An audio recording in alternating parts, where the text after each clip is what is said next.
Welcome to the Perspective Knoll, a channel that creates audiobooks from original stories and including some fan fiction short stories in between. If this is something you're into, then feel free to like and subscribe so that you don't miss any of our new content.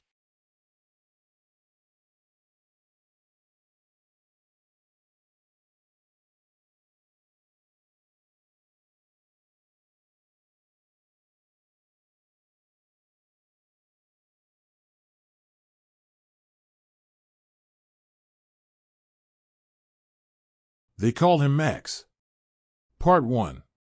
Max, a young teen boy with dark skin and short black hair, was running as fast as he could down the crowded market street. He dodged carts and weaved in between groups of men and elves, and all the while, trying to keep an eye on what was after him. The sound of his beating heart nearly drummed out everything except for the shouts calling his name and taunting him to face his pursuers. Max noticed that the alleyway on the right was coming up, just past Rocca's fruit stand. The coast was clear as he turned hard and bounced off the wall as he entered the alley. Up the path were empty crates and discarded trash that littered the sides. Max turned his head, and he could see the three teenage boys still hot on his heels. Max ran faster but was soon leaving the ground. He looked down and realized that he was running in place. "Look at this, fellas, we got ourselves an ordinary human," said one of the boys, and the other two howled out in laughter. Then Max was slowly turning around in midair, and a few seconds later he was looking down at the boys as he hung several feet in the air. The boy in the middle had light brown hair that combed over to the left, and his white robes were tattered around his feet. His hands were up and keeping his eyes focused upon Max. "You run fast for someone as ordinary as a common toad." Max was pissed and more so at himself for allowing this sort of situation to be a part of his life. It wasn't the first time and surely not the last. The boy in the middle was Lucas, and he was the ringleader of this trio. The other two were the twins, Matthew and Wedham. They were both dark-haired and pale as could be. They also wore the same white robes as Lucas, which signified a mage in training. Max was keeping his cool and knew that if he showed his true frustration that it would only feed into their games. "You know, without your magic, there's no way you've been able to catch up to me. Why don't you put me down so I can pummel you guys into the ground?" All three of them laughed even harder than before, but Lucas was more than willing to oblige Max's demands. Lucas released his hold on him, and even though Max was only hanging 5 feet or so in the air, he still wasn't ready for the sudden drop, and he fell to the ground hard on his feet and rolled his right ankle. The pain shot through him so hard that he couldn't mask the sudden scream that burst from the impact. More laughs came through, and to Max's horror there was no one else in this little alley in between the pair of buildings that separated the market from the housing area within the Western Kingdom. Wedham had moved closer and ended up spitting on Max from several feet away. The boy then reached for a bag of trash and threw it down upon Max. The contents were light, but it still didn't prevent the bag from erupting outwards. There was a food that very much looked like spaghetti that now blanketed Max's back. Matthew had now come close, and he too had a bag of trash that he was going to toss at his prey. Just before he released the bag, his arm was grabbed from behind and spun him around, and then he took an elbow to the face. Matthew's head flung back so hard that the blood that had instantly began flowing from his nose shot back towards Max. The other two boys froze by the sudden appearance of someone dressed in a battered, brown cloak and leather armor. "Don't be a dick," came a woman's voice, and Max had noticed that her face was covered by a large hood that dropped down past her eyes so that they could barely make out her facial features, even in the light of the afternoon sun. "Leave this one alone." Her words were slow and direct, and the boys knew that they shouldn't test such a woman. They all rallied and fled the scene.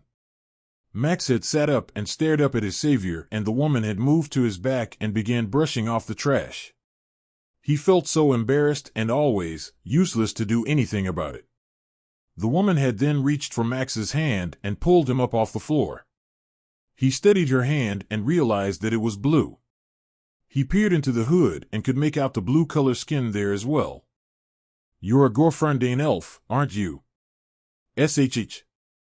She had then put a hand up to his mouth and glanced up and down the alley to see if there were any others around who may have heard Max's words.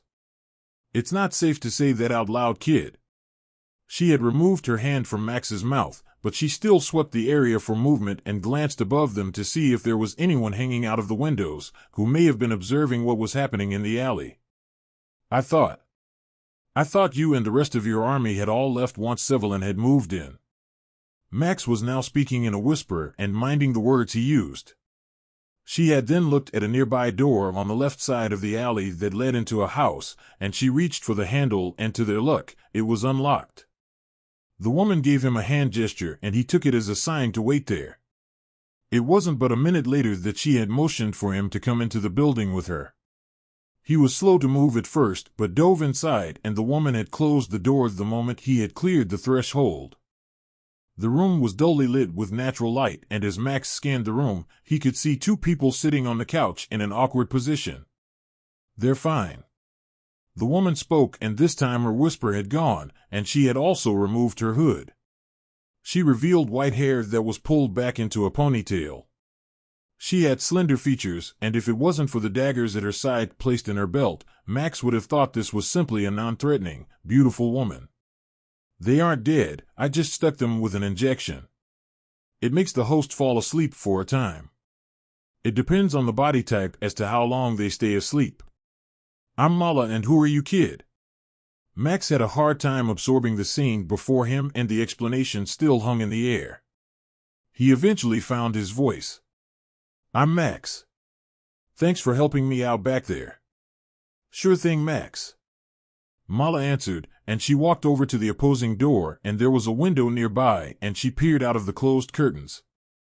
"So, what's the deal with those other kids messing with you like that?" she asked as she continued to scan the area in front of the house. Max gave a sigh as he realized that his life still sucked as much as it ever had.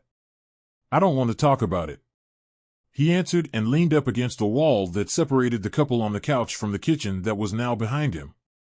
Mala continued to stare out the window. To Max it seemed as if she was looking for someone or waiting for them. "They're bullies, Max. That's all they are. One day they will slip up, and that power that they are now abusing will send them to prison or worse." "Prison, you mean like the island?" Max had felt happy in that moment. The very look on Lucas, Matthews, and Wedham's faces as they were stuck in a prison with the most famed villains that Lufferane has to offer. Mala steered away from the view out of the window and shook her head in Max's direction. "I don't think they would be placed there, Max. The island is only meant for those who have done the worst of crimes. Now between the two of us, that is also where King Uriel has been sent to. But we know why he was sent there. It was no small crime, and the resistance that he had put up was only the final nail in his coffin." Max thought about the events that led to the state in which the Western Kingdom was in now. He thought everything was fine and never believed that anything bad could happen here in the city, but then the mages of Sevillon had come and claimed the city for their own. He never heard why, and he wondered how much this Gorferndain elf had known about it. "How much of the Sevillon takeover do you know?" Mala wasn't sure how to answer the question. To her it sounded like a very vague question, and knowing that Max was just a kid, she didn't have to be completely truthful. "I know enough, but that's not for your ears." She felt that was the best answer she could give in hopes to shut down any further questions about the subject.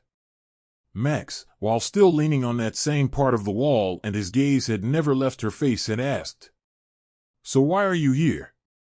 I thought that we were at war with your people." Mala had forced a weak smile. "You do not need to know, Max.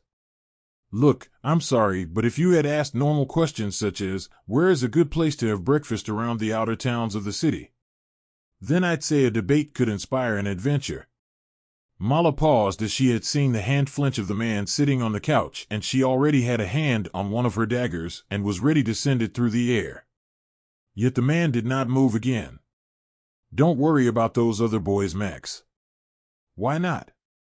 "That's all they do, is torture me while we are in school. Only recently have they started taking an interest in me outside of school, but let me say that it isn't to have a good time, at least not for me."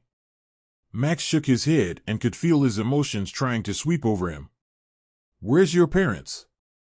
Don't they care? Mala was trying to understand Max and his situation. I'm an orphan, Max said as he now focused his eyes on his worn shoes. I never knew my parents, and honestly, I don't think they would have much to say to me except for, man up or deal with your problems like everyone else. Max paused a moment. I have no powers or abilities. I wasn't lucky enough to be born that way. Lucky? Mala was surprised by the words she was hearing. Wielding magic is not lucky. In fact, it's the most unluckiest thing to have. Let me explain. If you show magical talents, then you are to be trained. Your abilities will show where your strengths lie. Now there is a certain level at which to perform those abilities, and if you can't manage them up to the mage's standards, then you are casted out as a low-class mage who can't cut it to be anything other than someone who can make objects move. Sounds like a crappy deal if you ask me. Max had stood there and thought on her words for a moment before asking, Do you know magic, Mala? Mala laughed and stepped close to Max and put a hand on his shoulder. This is my point to you.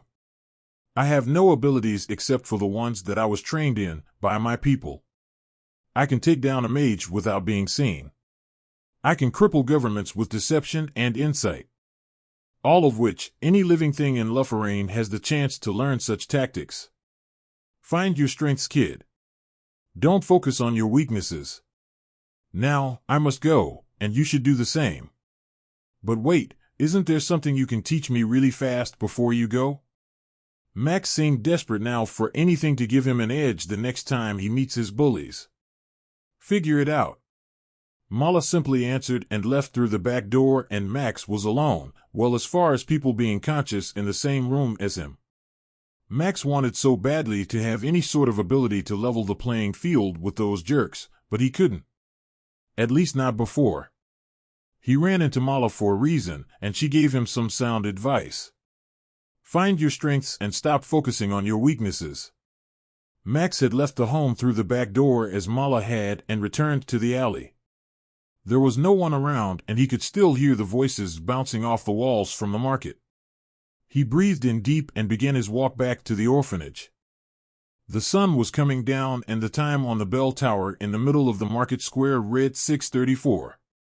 He knew that he was late for dinner. Miss Hawkins was always on the spot to have supper ready at 6, no matter what she was preparing. Max had come to the door of the orphanage, and as he pushed through, Miss Hawkins was sitting in her rocking chair, knitting away at what may have been a sweater. She may have been a few years into her 70s. She too was dark-skinned like Max, and as far as everyone else in the orphanage, they were the only ones that were alike. Miss Hawkins had paused her progress and looked over the top of her large square glasses at Max. Where have you been, Max?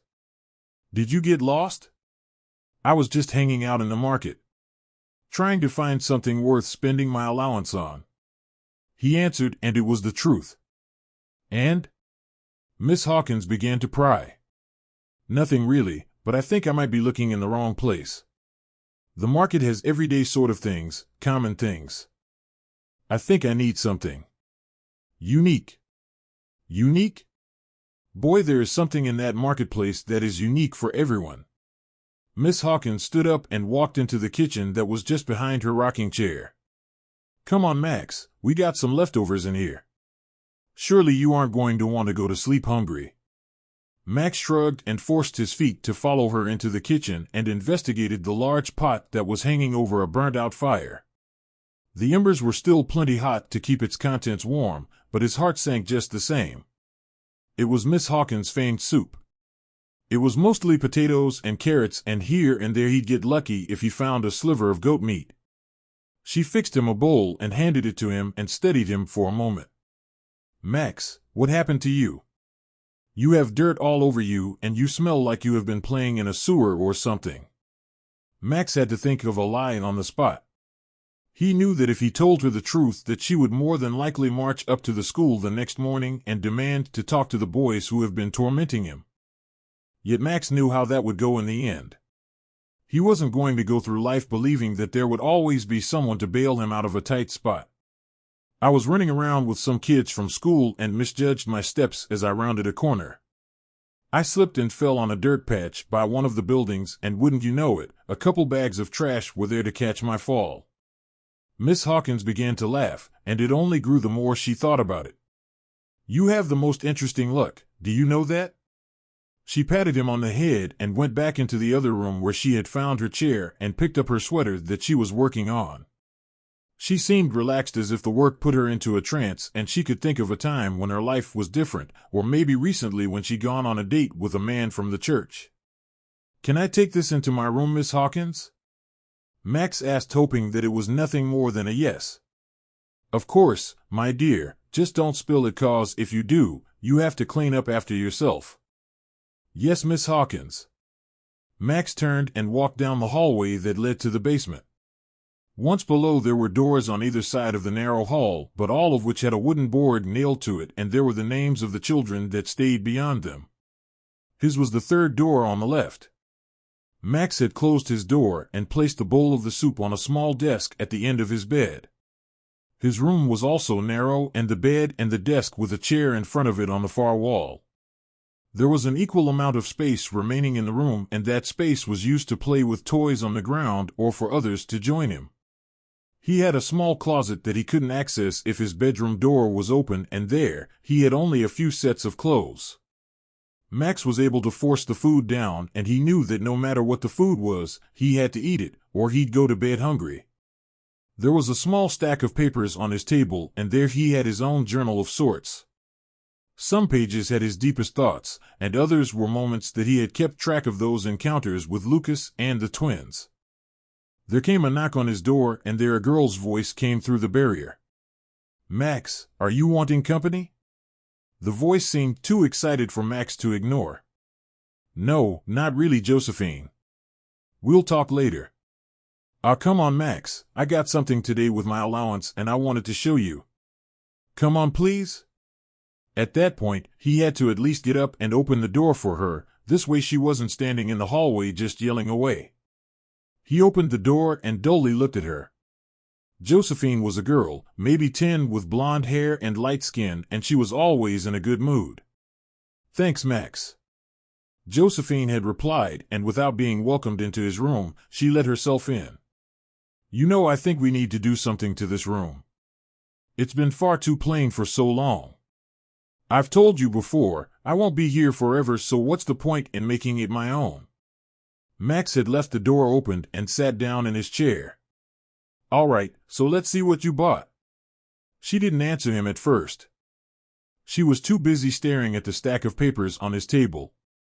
She then realized Max had picked up on what she was focused on, and she then pulled out something that she had been hiding behind her back. She placed it on the table and allowed Max to soak it in. At first, he was creeped out by it. It resembled a hippo, standing on its hind legs and wearing a colorful mage's robe. The robe itself was made up of real silk. There was a symbol on its chest, and he didn't recognize it, but thought that the black line in the middle going up and down and the yellow circle that encased it was random at best. Where did you find such a doll? Max asked as he picked it up and examined the doll more intently. Well, I told Miss Hawkins that I found it in the marketplace, but actually, I went to the Mage's Square. Max immediately looked to Josephine and was so shocked that he couldn't form words for a few moments. Why did you go there? He asked slowly. Because the market doesn't have anything good. It's the same old junk all the time. So, I sort of talked Henry, Moses, and Fina into taking me to the Mage's Square. We all found some really cool stuff. I spent every last copper piece on this doll, but the man who sold it said it was special. Said that she would protect me. Josephine, you spent all of your allowance on this doll? Max wasn't as surprised as he was leading on. Josephine always had a knack for spending all her money and never saving it. Yes, Max, like I said, the man told me that she would protect me. Josephine was referring to the doll. She? You think that this doll would protect you? Max was so confused, and then it hit him. That the hippo wasn't just a doll, this was an item from the Mage's Square, a place that mages go to purchase items to protect themselves and who knows what else. This gave Max an idea. Did this man tell you how this doll would protect you? Josephine had pulled the doll out of Max's hands and held it tightly to her chest. No, but he did say that if I believed it too, then it would. If you want a protector, then get your own. She's mine. Josephine, what was the name of the store you got this doll from? Max was willing to leave right now to this mage store. He had been saving up money for 2 months now, and he figured he could buy almost 5 of those dolls. It's the store on the far end of the Mage's Square. The one before the stairs that lead into the summoning grounds. I think it was called Rataffaint. She looked from Max and to the stack of papers once more, and then she left him alone. Max's thoughts began to race. The possibilities of a mage's artifact. Surely anything would be stronger than whatever spell Lucas could conjure. He told himself that the next day, he was going to Rataffaint, and from there, he would even the odds. He smiled at the thought of possibly turning his bullies into toads and then feeding them to a snake. He felt 10 times better than he ever had. He couldn't wait for school to get out the next day.